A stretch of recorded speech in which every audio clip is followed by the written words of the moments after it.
A paz do Senhor Jesus, estamos iniciando mais uma aula de profecia e de escatologia bíblica no seu lar e eu quero mais uma vez agradecer por sua audiência, a você que é aluno deste curso de profecia bíblica, a você que acompanha a nossa programação pela TV ou pela internet.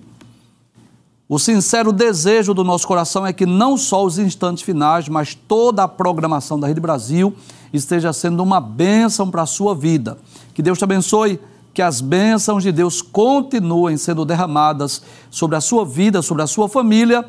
Seja muito bem-vindo aos instantes finais. Se você está acompanhando diariamente o nosso programa, você sabe que nós estamos estudando sobre o ministério profético do Novo Testamento. Nos programas anteriores, nós estudamos diversas profecias que foram proferidas pelo Senhor Jesus, não é? O profeta por excelência. Nós estudamos, por exemplo, sobre o sinal do profeta Jonas, que era uma profecia sobre a sua ressurreição. Estudamos sobre as 3 cidades impenitentes, porque estava relacionada ao juízo final. Estudamos sobre a promessa que Jesus nos fez, que nos levaria ao céu. Estudamos também aquela advertência sobre a perseguição que sobreviria aos discípulos. E no último programa nós estudamos sobre a promessa que Jesus enviaria o Consolador, né, o Paráclito, aquele que viria para convencer o mundo do pecado, da justiça e do juízo. Aquele Consolador que viria com esse objetivo de nos ensinar as verdades de Cristo, de nos fazer lembrar, não é? Estudamos no programa anterior. A partir de hoje nós estudaremos uma série de profecias que foram proferidas pelos apóstolos, isso mesmo. Nas páginas do Novo Testamento, nós vamos perceber que Deus continua falando com o seu povo, com a sua igreja, primeiro através de Cristo, o profeta por excelência, algumas ocasiões através de seres angelicais e principalmente também através dos apóstolos. Há dezenas de profecias que estão registradas na Bíblia Sagrada, que foram preditas, que foram proferidas pelos santos apóstolos. Hoje nós vamos estudar uma profecia que foi proferida por Paulo na ocasião de sua despedida dos anciãos da igreja de Éfeso. Abre a tela. Muito bem. A princípio eu vou trazer uma breve informação sobre essa imagem aí, não é? É claro que é uma imagem meramente ilustrativa. Quando o apóstolo Paulo estava em Mileto, estava aguardando o navio com destino a Jerusalém, e ele mandou chamar os anciãos da igreja de Éfeso. Paulo traz um discurso de despedida para os anciãos, traz algumas advertências e também algumas profecias, não é? Eu sou sincero em dizer que se você ler apenas este título, a despedida de Paulo dos anciãos da igreja de Éfeso, traz a tela, até parece que nós vamos estudar hoje um assunto histórico, até parece que nós vamos fugir do objetivo do programa, que é estudar as profecias bíblicas do Novo Testamento. Não, a verdade é que esta profecia que vamos estudar hoje está inserida nesse discurso de despedida dos anciãos da igreja de Éfeso. Por isso, nós vamos contextualizar, nós vamos trazer aqui mais informações acerca desse discurso, dessa despedida, e não estudarmos apenas a profecia propriamente dita, não é? Então, passe a tela por gentileza, vamos estudar a nossa introdução, diz assim. Em Atos capítulo 20, versículos 17 a 38, a Bíblia revela-nos que o apóstolo Paulo estava em Mileto e mandou chamar os anciãos da igreja de Éfeso para despedir-se deles. Tudo leva a crer que Paulo estava, traz a tela por favor, tudo leva a crer que Paulo estava nessa ocasião aguardando o navio com destino a Jerusalém. Ele ia voltando da sua 3ª viagem, inclusive é a última viagem de Paulo, e nesse interim, esperando esse navio, ele vai e manda chamar os anciãos da igreja de Éfeso para trazer-lhes algumas recomendações e até uma espécie de uma despedida. Volta a tela mais uma vez. Aí diz a nossa introdução que nesta ocasião, Paulo adverte os anciãos sobre o cuidado para com o rebanho do Senhor. Ele traz uma palavra de alerta, de advertência aos discípulos, né? Aos anciãos da igreja de Éfeso, porque Paulo deixa bem claro que após a sua partida, levantar-se-iam lobos cruéis. E esses lobos aí, essa palavra lobos está entre aspas, porque não é lobos no sentido literal do termo, não são animais. Ele estava se referindo a falsos mestres, a falsos apóstolos, a falsos profetas, que não perdoariam o rebanho. E o que é mais grave, Paulo diz que dentre eles mesmos, ou seja, dentre a própria liderança da igreja de Éfeso, levantar-se-iam homens maus, que diriam coisas perversas para atraírem os discípulos para si. Eu não tenho dúvida disso, que o Espírito Santo de Deus nos guiou, nos direcionou a falar sobre esse discurso de Paulo, porque existem verdades, ensinos importantes para nós. É claro que, quando nós lemos a Bíblia Sagrada, isso é um princípio hermenêutico. A hermenêutica é a ciência e a arte da interpretação bíblica. É uma ciência que nos traz regras, leis e princípios da interpretação bíblica. E quando nós estamos estudando a Bíblia, 3 coisas são fundamentais, são muito necessárias. Primeiro, nós devemos ler o texto. Segundo, nós devemos interpretar o texto e depois nós vamos aplicar o texto. Então, nós vamos ler essa história, vamos ler esta profecia e vamos interpretá-la primeiro levando em conta os destinatários originais. Eu preciso ler esse texto de Atos capítulo 20, pensando neste princípio, palavras de Paulo há quase 2 milênios, aos anciãos da igreja de Éfeso. Não posso esquecer disso. Havia uma mensagem direcionada por Deus, pelo Espírito Santo, através de Paulo, para os anciãos da igreja de Éfeso naquele período, né?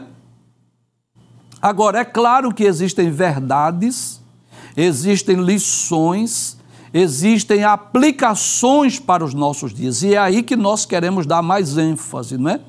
Que esses lobos cruéis que se levantaram desde os primeiros séculos da era cristã, esses homens que falariam coisas perversas para atraírem os discípulos para si, não ocorreu apenas no primeiro século da era cristã, mas estão se levantando com muita evidência em nossos dias.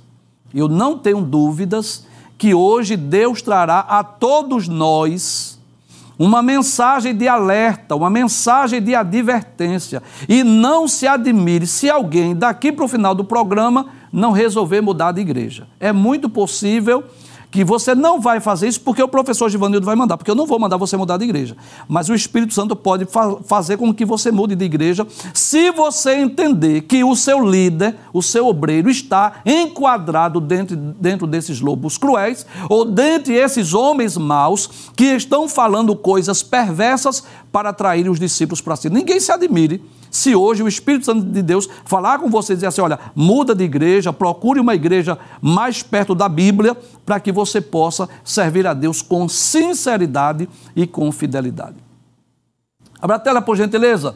Vamos ler a Bíblia Sagrada, Atos capítulo 20, versículos 17 a 38. Passe a tela, por favor. Então, de Mileto mandou a Éfeso chamar os anciãos da igreja. Paulo manda chamar os anciãos, eu tenho certeza disso.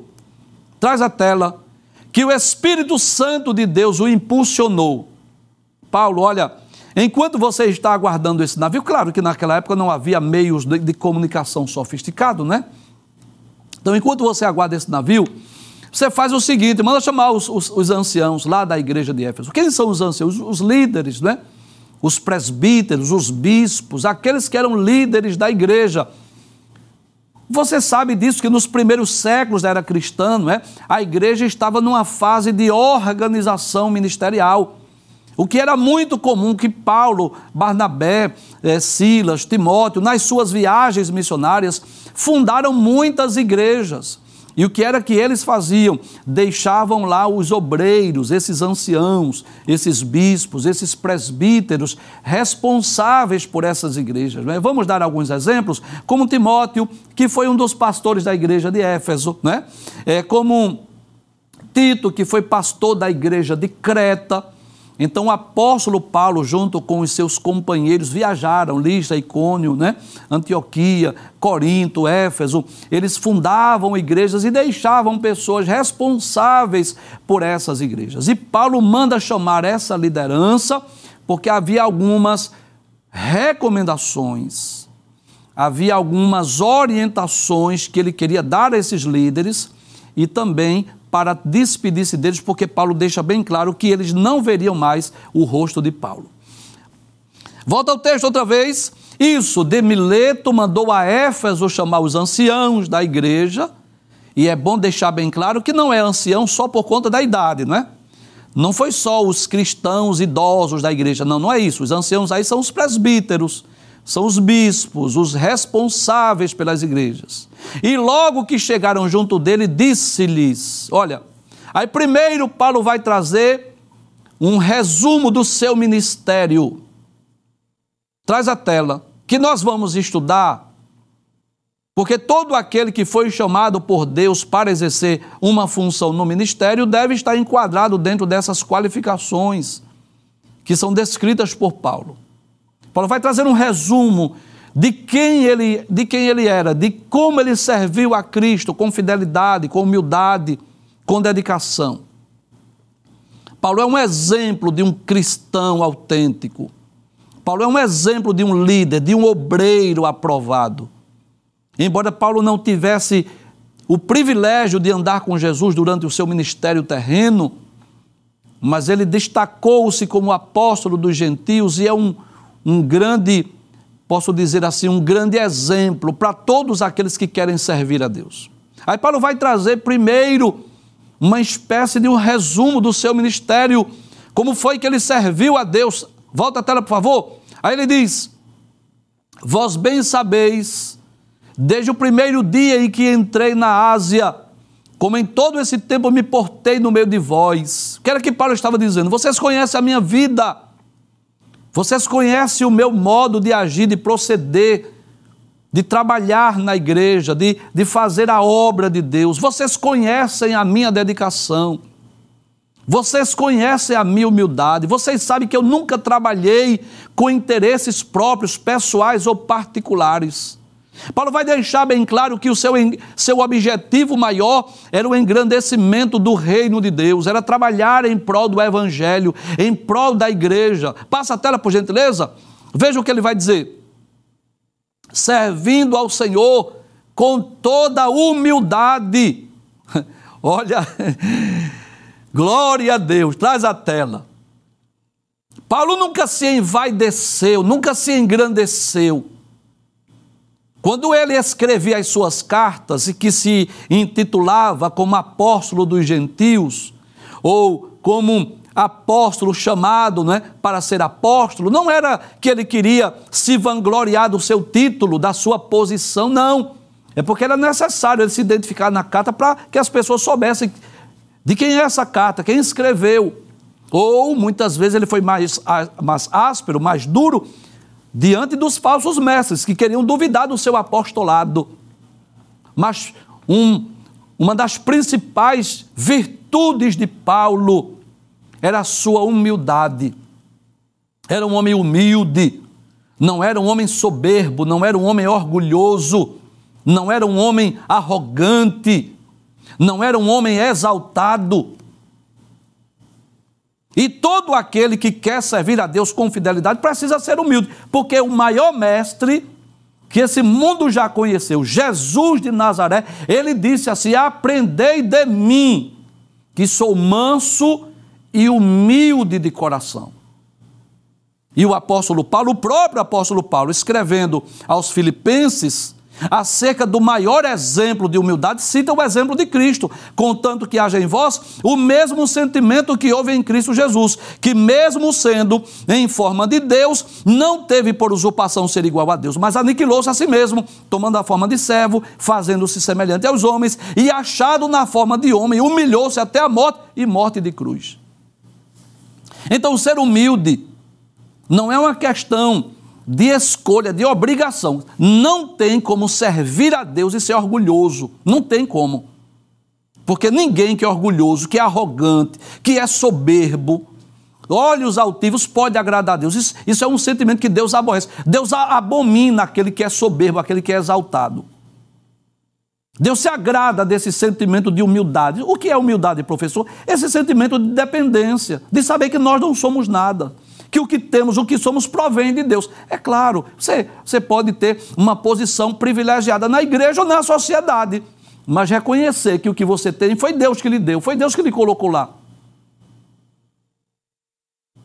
Ninguém deve se ensoberbecer, se envaidecer ou se engrandecer pelo título ou pela posição. Deus se agrada de pessoas humildes. Deus dá graça aos humildes, mas resiste aos soberbos. Aí Paulo diz primeiro que serviu a Deus, primeiro com toda humildade. E o que mais, Paulo? Traz a tela. Ele diz assim, e com muitas lágrimas. Sabe por quê? Porque ministério é sinônimo de sofrimento. Tem muita gente que deseja o episcopado, e Tiago diz que se alguém deseja o episcopado, é uma excelente coisa que deseja, é uma boa coisa. Agora, lembre-se disso, para andar de acordo com os princípios estabelecidos na palavra de Deus, tem que estar pronto a sofrer. Paulo diz isso a Timóteo, sofre, pois, comigo as aflições como bom soldado de Cristo Jesus. Ministério é sinônimo de lágrima, de sofrimento. Você sabe disso. Tem muita gente que quer título, posição, mas quer só o nome, quer só o título, quer só a posição, mas não quer pagar o preço. Não serve, para o ministério não serve. Tem que ser alguém disposto a chorar, a sofrer. Porque quando nós lemos a Bíblia Sagrada, o maior mestre sofreu. Alguém sofreu mais do que Jesus? Ninguém, né? Jesus é o maior exemplo disso. Estudando os 4 livros do Novo Testamento, nós vamos perceber. Jesus começou a sofrer desde o nascimento. Veja o local em que ele nasceu. Nasceu numa estebaria. O primeiro berço dele foi uma manjedoura. Imagina aquele odor. Depois teve que fugir para o Egito. Depois veio morar em Nazaré, na Galileia. Você sabe disso. Ainda muito jovem, foi ajudar seu pai na carpintaria. Uma vida inteira de sofrimento, de perseguições, de tentações, de provações. Você sabe disso. Você vai estudar as epístolas paulinas? Veja o que Paulo sofreu: naufrágio, prisões, fome, nudez, frio, perseguições. Ser obreiro da casa de Deus é sinônimo de sofrimento.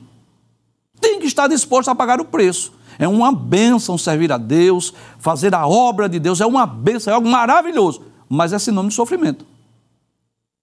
E Paulo deixa isso bem claro, que serviu a Deus com humildade, mas com lágrimas, e não só isso, com tentações, não é? Porque alguém interessado em manchar a imagem do obreiro, em tirá-lo da luta, da peleja, da batalha, alguém interessado, que é Satanás.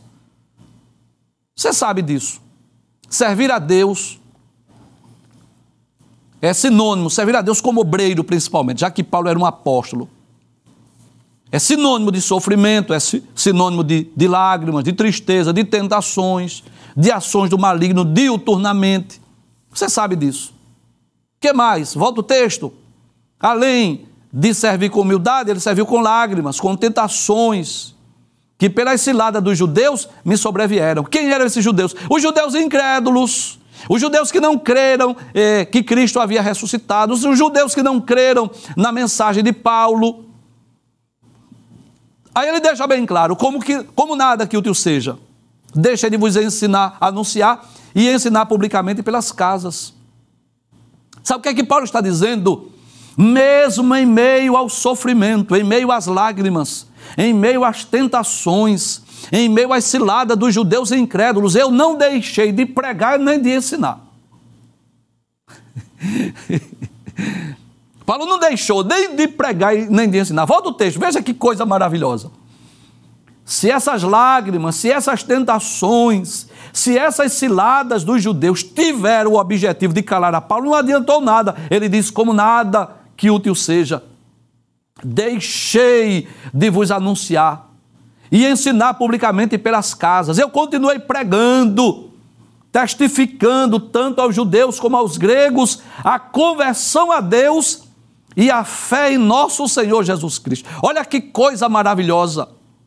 A essência da pregação de Paulo, o objetivo da mensagem de Paulo era convencer judeus e gentios à salvação em Cristo. Volta ao texto mais uma vez. A conversão a Deus e a fé no nosso Senhor Jesus Cristo. Traz a tela. Eu digo com vergonha e com pesar no meu coração. E esse é um momento que eu desejaria que só os crentes estivessem me ouvindo, me assistindo. Eu queria que só os crentes estivessem me ouvindo. Eu digo com vergonha no meu coração. Quantos evangelhos deturpados não estão sendo pregados em nossos dias? Quantas mensagens antibíblicas, onde Cristo deixou de ser a essência do evangelho. Mensagens que só falam de autoajuda, mensagens que massageiam o ego, pregadores que não falam mais em novo nascimento, em salvação, em santidade, em conversão a Deus, em arrependimento. Não se fala mais da vinda de Cristo, não se fala mais da nossa eterna morada nos céus. Quantos pregadores, eu digo isso com vergonha, mas é uma realidade, que estão pensando mais no status, na sua vida pessoal, pregando mensagem que agrada as pessoas, estão deixando de pregar o verdadeiro evangelho, o genuíno evangelho. Mas veja o que foi que Paulo fez. Qual era a essência da sua mensagem? A conversão a Deus e a fé no Senhor Jesus Cristo. Olha só, esse texto aí traz uma lição maravilhosa para nós. Dá até para fazer um estudo aí, desses 3 versículos aí. Como devemos agir? Com humildade, suportando as lágrimas, enfrentando as tentações, as ciladas dos inimigos, mas não deixando nem de anunciar e nem de ensinar as pessoas publicamente e pelas casas. Mas é para pregar o quê? A conversão a Deus e a fé no nosso Senhor Jesus Cristo. Traz a tela. Paulo estava com a sua consciência tranquila. Na sua mensagem de despedida, ele estava com a consciência tranquila, que agiu corretamente, foi fiel a Deus, foi fiel à missão que ele recebeu da parte de Deus. Passa a tela, por gentileza. Aí ele diz, e agora, eis que ligado eu pelo Espírito vou para Jerusalém. Estou indo para Jerusalém agora, vou pegar um navio, vou para Jerusalém, não sabendo o que lá me há de acontecer, senão o que o Espírito Santo de cidade em cidade me revela, dizendo que me esperam prisões e tribulações. Olha que coisa interessante. Paulo estava prevendo o fim da sua jornada, das suas viagens. Eu vou para Jerusalém. De cidade em cidade o Espírito Santo me revela que eu sei que eu vou encontrar tribulações, prisões estão me aguardando. Eu sei que eu vou ser preso. Eu sei que eu vou ser atribulado. Mas ele estava ali com a sua consciência tranquila, como aquele combatente que combateu o bom combate, que acabou a carreira, que guardou a fé. Sabia o que estava para enfrentar. Passa o texto, por gentileza. Aí ele diz, mas em nada tenho a minha vida por preciosa. Eu não tenho minha vida por preciosa. Eu sei que me esperam tribulações, prisões, mas eu não tenho a minha vida por preciosa. Contanto que cumpra com alegria a minha carreira e o ministério que recebi do Senhor Jesus. Para quê? Para dar testemunho do Evangelho da graça de Deus. A minha alegria, o meu prazer é esse. A minha vida não é preciosa aos meus olhos, não.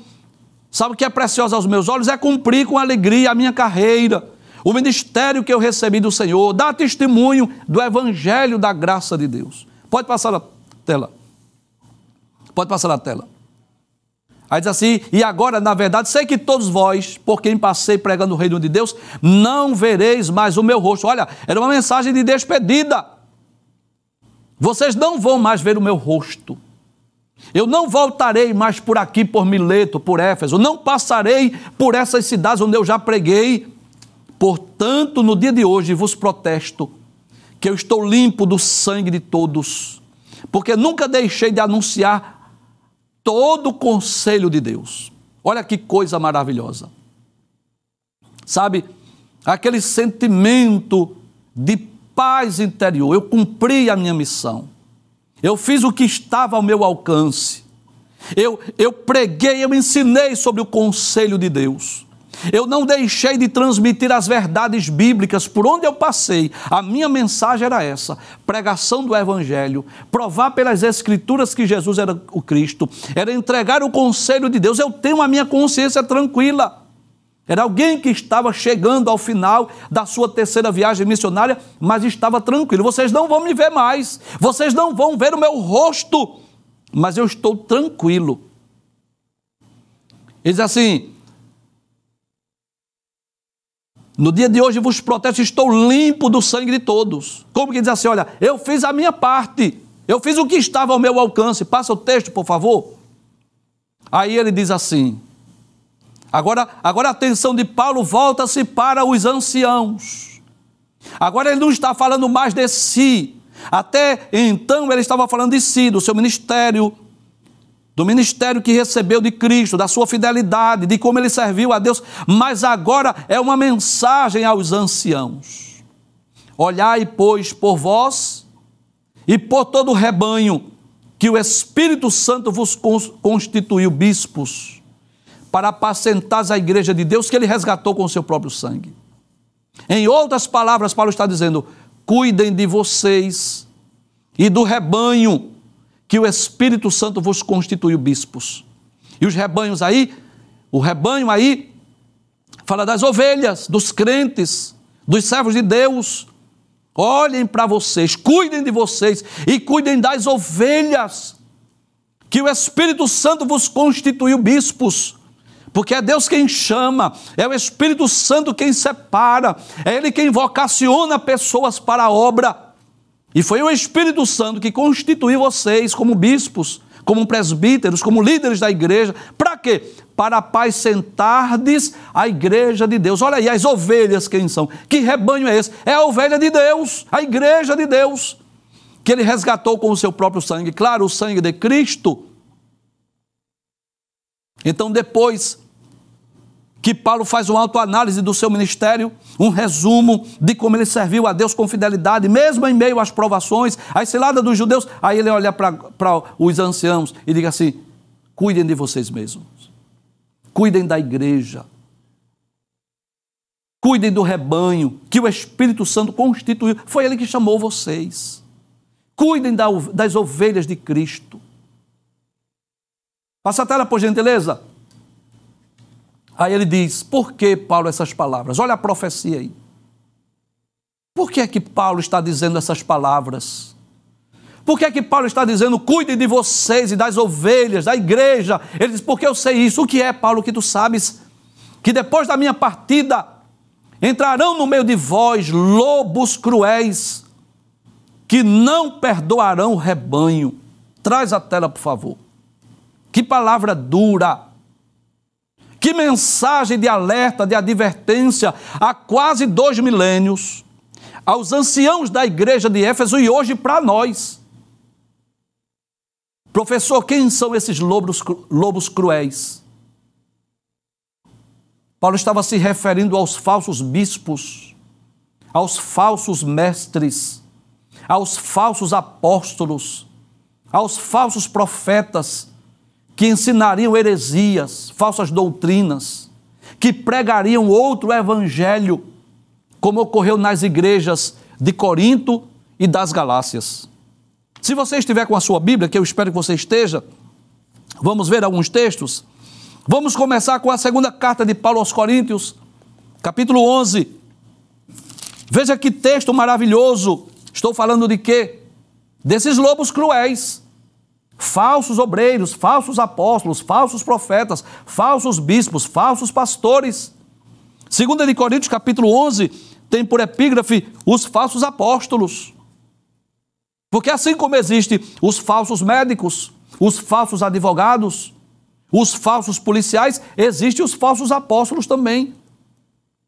Nos versículos 1 a 4, Paulo diz: tomara que me suportasseis um pouco da minha loucura. Suportai-me, porém ainda, porque eu estou zeloso de vós com o zelo de Deus, porque vos tenho preparado para vos apresentar como uma virgem pura a um marido, a saber, a Cristo. Paulo estava dizendo: eu estou trabalhando com vocês, como alguém que prepara uma noiva para entregar ao seu marido. Mas temo. Qual é o teu medo, Paulo? Qual é o teu receio? Ele diz: temo que, assim como a serpente enganou Eva com a sua astúcia, assim também sejam de alguma sorte corrompidos os vossos sentidos e se apartem da simplicidade que é em Cristo. Versículo 4. Porque se alguém for pregar-vos outro Jesus, que nós não temos pregado, ou se recebeis outro Espírito que não recebestes, ou outro Evangelho que não abraçastes, com razão o sofreis. Olha, que coisa interessante. Paulo estava dizendo aqui aos coríntios: olhe, tenham cuidado, para que vocês não recebam outro Jesus, outro Evangelho e outro Espírito. Nos versículos 13 a 15, Paulo diz assim: porque tais falsos apóstolos, quem são, Paulo? São obreiros fraudulentos, transfigurando-se em apóstolos de Cristo. Eu sei disso, que essa mensagem aqui está se dirigindo à igreja de Corinto, eu sei disso, mas aplica-se a muitos em nossos dias. Falsos apóstolos, obreiros fraudulentos, transfigurando-se em apóstolos de Cristo. E não é maravilha, porque o próprio Satanás se transfigura em anjo de luz. Não é muito, pois, se os seus ministros se transfigurarem em ministros da justiça, o fim dos quais será conforme as suas obras. Lá em Gálatas capítulo 1, versículo 6 a 9, você pode ler.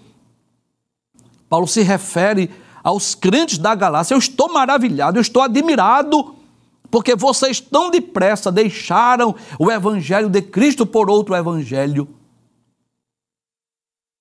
E hoje, 2000 anos depois, o Espírito Santo de Deus adverte a cada um de nós acerca dos lobos cruéis dos nossos dias, que abrem igrejas, fundam ministérios, mas não com o objetivo de ganhar almas para o reino de Deus, não com o objetivo de pregar boas novas de salvação, não com o objetivo de pregar a fé em Deus e o arrependimento, não. Não é para ensinar a poderosa palavra de Deus, mas para enganar os menos esclarecidos, com um falso evangelho, uma falsa doutrina, uma falsa esperança.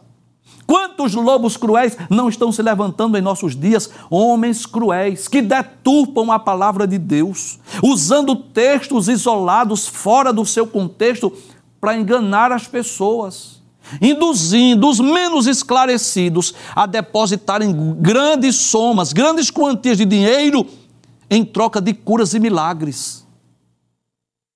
Quantos lobos cruéis não estão se utilizando da mídia, das redes sociais, enganando pessoas com falsas profecias, com falsos arrebatamentos de espíritos, vendendo curas, milagres e até mesmo oração. Tem pessoas que estão cobrando para fazer oração. Passa um pix aí que eu vou orar por você. Não são homens e mulheres de Deus, não são chamados, não são vocacionados para o ministério, são verdadeiros lobos cruéis, que querem enriquecer de uma forma ilícita. E eu trago uma palavra de advertência aos nossos queridos telespectadores. Não procure uma igreja que esteja mais perto da sua casa. Procure uma igreja que esteja mais perto da Bíblia. Se o seu líder, o seu pastor, o seu bispo só fala em dinheiro, tudo que é campanha, toda reunião, é apenas para motivar as pessoas a darem grande soma de dinheiro. Se ele está oferecendo orações e milagres em troca de dinheiro, saia dessa igreja o mais rápido possível. Se o seu pastor, o seu bispo, o seu apóstolo não motiva você a ler a Bíblia, a levar a Bíblia para o culto, eu vou lhe dar um conselho: saia dessa igreja, porque uma igreja que não tem a Bíblia como sua regra de fé e prática é como um barco que está em alto mar, sem bússola, sem rumo, sem um farol que possa guiá-lo. Está à deriva, levado pelo vento. E eu quero trazer uma mensagem de alerta aqui, que um dia esses lobos cruéis estarão diante de Cristo, vão prestar conta das suas obras. Serão chamados no dia do juízo final. Nem acredito que estarão no tribunal de Cristo, mas estarão lá no juízo final, para prestarem conta de suas obras. Pessoas que estão torcendo as Escrituras, usando textos isolados fora do seu contexto, apenas com o objetivo de enriquecer, ilicitamente, enganando as pessoas, obrigando as pessoas a fazerem depósitos de grandes quantias de dinheiro para que eles enriqueçam, oferecendo curas em troca de dinheiro, oferecendo milagres, dizendo que o milagre é do tamanho da oferta. Onde é que está baseado isso nas Escrituras? Quando foi que Jesus cobrou alguma coisa para curar? Jesus disse aos apóstolos: de graça recebeste, de graça dai. Capítulo 10 de Mateus, eles curem os enfermos, preguem o evangelho, ressuscitem os mortos, de graça recebeste, de graça dai. Volta o texto mais uma vez. Aí Paulo diz assim: depois da minha partida entrarão no meio de vós lobos cruéis, que não perdoarão rebanho. Olha que palavra de advertência para os líderes e os anciãos da igreja de Éfeso. E que dentre vós mesmos se levantarão homens que falarão coisas perversas para atraírem os discípulos para si. Paulo estava se referindo aos falsos mestres que surgiriam dentro da própria igreja de Éfeso. Falar coisas perversas significa perverter a verdade para atrair discípulos. E seja sincero, quantos que se intitulam apóstolos, bispos, pastores, profetas de Deus, que já não ensinam mais a verdade das Escrituras, que estão pervertendo a mensagem bíblica, que não prega mais santidade, arrependimento, conversão, não prega mais salvação, não prega mais o novo nascimento, só prega a mensagem de autoajuda, um evangelho sem cruz, um evangelho sem renúncia, um evangelho sem proibição. Igrejas que se dizem cristãs, mas que você pode fazer uso de bebida alcoólica, você pode enveredar pelo tabagismo, e em nome do amor estão apoiando, aprovando uniões abomináveis, condenadas pela palavra de Deus. Quantos que estão trazendo para dentro dos templos evangélicos danças de funk, né? Coreografias, futebol, quadrilha junina, pervertendo o culto. Não, mas a gente não pode ser tão rigoroso não, porque se a gente for muito rigoroso, o povo não vem. Problema de quem não vier. Não, porque se a gente for muito rígido, as pessoas vão embora. Olha, se você pregar a verdade e as pessoas vão embora, não se admire, porque em João 6 diz que as multidões também abandonaram até o próprio Jesus.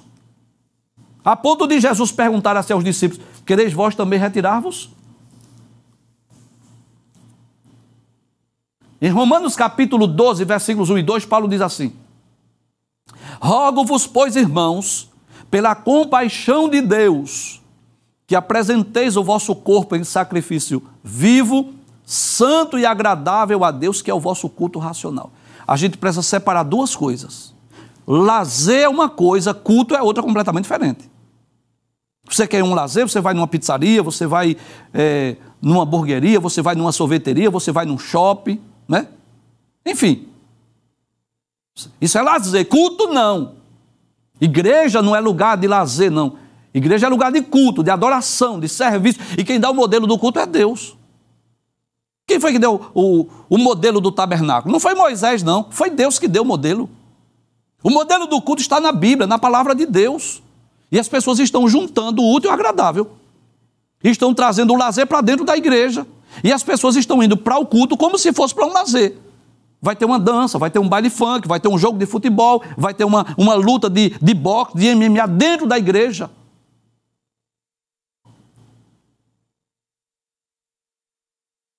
Eu vou só reler esse texto para nós concluirmos. Porque eu sei disto, o que é que tu sabes, Paulo? Depois da minha partida, entrarão no meio de vós lobos cruéis, que não perdoarão rebanho. E que dentre vós mesmos se levantarão homens que falarão coisas perversas, para atraírem os discípulos após si. Traz a tela. Que Deus nos guarde, que Deus nos livre, que Deus nos proteja de estarmos sendo liderados por lobos cruéis e por homens que pervertem as verdades do Evangelho para atrair discípulos para si.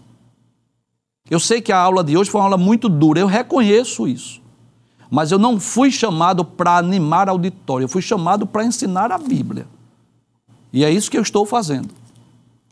Então, cabe a nós fazermos uma autoanálise para saber se estamos sendo liderados, guiados, dirigidos por verdadeiros bispos, por verdadeiros pastores, verdadeiros homens chamados por Deus. Para nós não sermos enganados por lobos cruéis e por homens que pervertem a mensagem do Evangelho para atraírem discípulos para si.